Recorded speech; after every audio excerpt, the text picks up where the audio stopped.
औज़ुबिल्लाहि मिनश्शैतानिर्रजीम बिस्मिल्लाहिर्रहमानिर्रहीम अस्सलामु अलैकुम। हलाल रिस्क और हराम रिस्क क्या है? शायद इस बारे में हम सबको पता होगा कि अल्लाह ताला ने किस चीज़ को हलाल कहा है और किस चीज़ को हराम। तो एक हदीस में आता है, ए लोगो, ज़मीन में जो कुछ हलाल और पाकीज़ा चीज़ें हैं वो खाओ और शैतान के नुक्स व कदम पर ना चलो। यकीन जानो वो तुम्हारे लिए खुला दुश्मन है। वो तुमको ये हुक्म देगा कि तुम बदी और बेहयाई के काम करो और अल्लाह के ज़िम्मे वो बातें लगाओ जिसका तुम्हें इल्म नहीं है। तो बेशक हलाल व रिस्क तैब के बेशुमार बरक़ात हैं। जब लुक़्मा हलाल इंसान के पेट में जाता है तो इसकी खैर और अमूर हासिल होती है, भलाई फलती है और नेकियों के अशात का सबब बनता है। और इसके बरक्स हराम ग़ज़ा इंसानी जिस्म को मुताल कर देती है, नूर यमनी और बीमारी का शिकार बनता है, दिल की दुनिया वीरान हो जाती है, शैतान इसके कल्ब पर काबिज़ हो जाता है।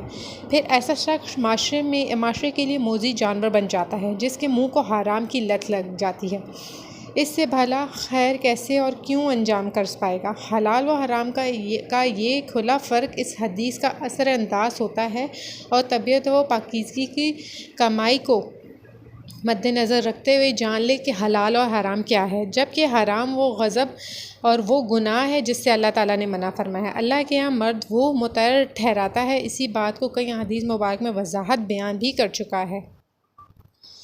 हज़रत इब्ने अब्बास रज़ियल्लाहु ताला अन्हा से रवायत है, वो फरमाते हैं कि मैंने ये आयत या अहलिल इंसान कलू अल-खाद अल्लाह के हबीब अलैहिस्सलाम के रोज़ बज़ोर पर तलावत की। हज़रत साद बिन अबी वक़ास रज़ियल्लाहु ताला अन्हा खड़े हुए और फरमाए, या रसूलल्लाह, मेरे लिए अल्लाह ताला के मुसब अवाद बनने की दुआ फरमाएँ। आप सल्लल्लाहु अलैहि वसल्लम ने फरमाया, ए साद, अपना खाना पाकीज़ा और हलाल रखो, तुम मुस्तजाब और अवान बन जाओगे। इस ज़ात की कसम जिसके कब्ज़े में कुदरत और मेरी जान है, हकीकत यही है कि जो आदमी अपने पेट में हराम का लुक़मा डालता है तो 40 दिन तक इसकी इबादत कबूल नहीं होती। जिस बंदे की नशोअत व नमा हराम और सूद के माल से हुई हो जहन्नुम की आग इसके ज़्यादा लायक है, वो इस जहन्नुम की आग के लिए ज़्यादा लायक है। और दूसरी हदीस में हज़रत अबू हुरैरा रज़ियल्लाहु ताला अन्हु से मरवी है कि आप सल्लल्लाहु अलैहि वसल्लम ने माल हराम की कबाहत व शनात को अंदेज़ में ज़िक्र फरमाया, बेशक अल्लाह ताला पाकीज़ा हैं और पाकीज़ा माल ही कबूल करते हैं। अल्लाह रब्बुल आलमीन अपने मोमिन बंदों को भी इस चीज़ का हुक्म देते हैं कि जिसका हुक्म अपने पैगम्बरों को दिया है। फिर आप अलैहिस्सलाम ने कुरान मजीद की ये आयत तलावत फरमाई, या अहल रसूल कलू अमन अलतबात व अमलु अस्सालिहा, ए रसूलो, पाकीज़ा और हलाल चीज़ों को खाओ और नेक अमल करो।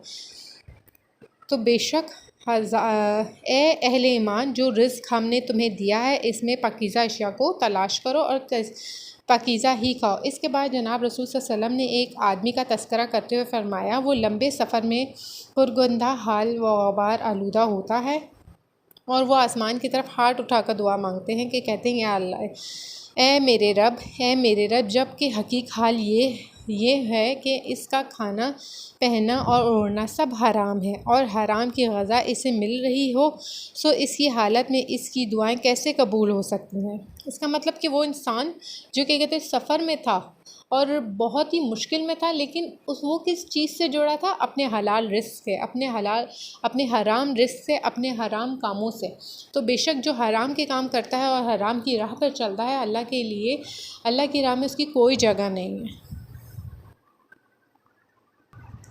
शैतान के अमर व हुक्म करने से मुराद दिल में वसवसा डालना है, जैसा हज़रत अब्दुल्लाह बिन मसूद की हदीस में है कि रसूल अल्लाह सल्लल्लाहु अलैहि वसल्लम फरमाते हैं कि आदम के बेटे की कल्ब में एक शैतानी अल्हाम का वसर होता है और दूसरा फरिश्ते की तरफ से शैतानी वसवसा असर होता है कि बुरे काम करे और गुनाहों की तरफ जाए।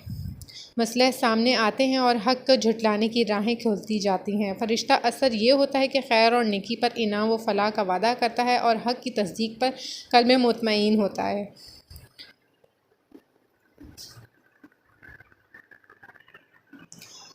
इन सब हदीस में सिर्फ़ और सिर्फ दो ही बातें हैं कि हलाल रिस्क हमारे लिए हमारी अच्छाइयों का बाइस बनता है, हराम रिस्क हमारे लिए मुश्किलों का बाइस बनता है। बेशक हराम खाना और हराम देना हमें अपने रब से दूर कर देता है।